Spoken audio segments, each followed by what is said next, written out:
Kayong pinadala dito ni Pato? Ha? Seryoso kayo dyan?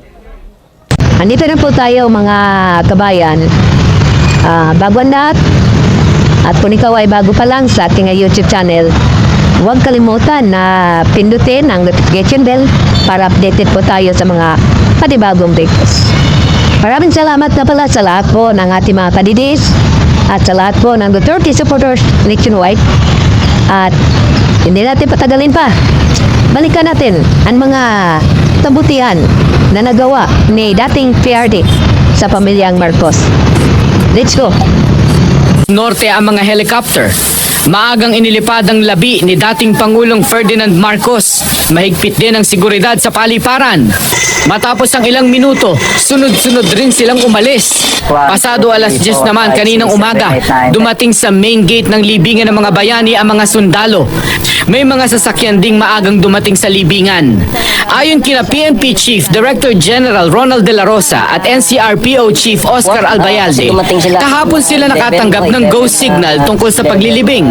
At si Amy Marcos daw ang nagsabi sa kanila ng eksaktong petsa at oras.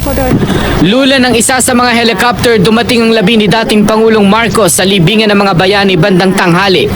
Inilipat ang kanyang labi sa isang sasakyang nagdala sa kanya sa lugar kung saan siya inihimlay.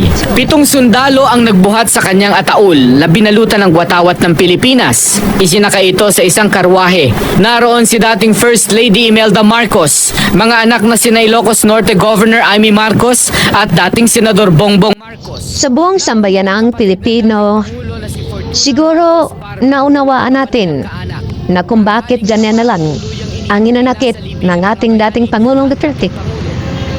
Dapat ay iniisip natin na ilang taon ang dumaan, ilang Pangulo ang dumaan.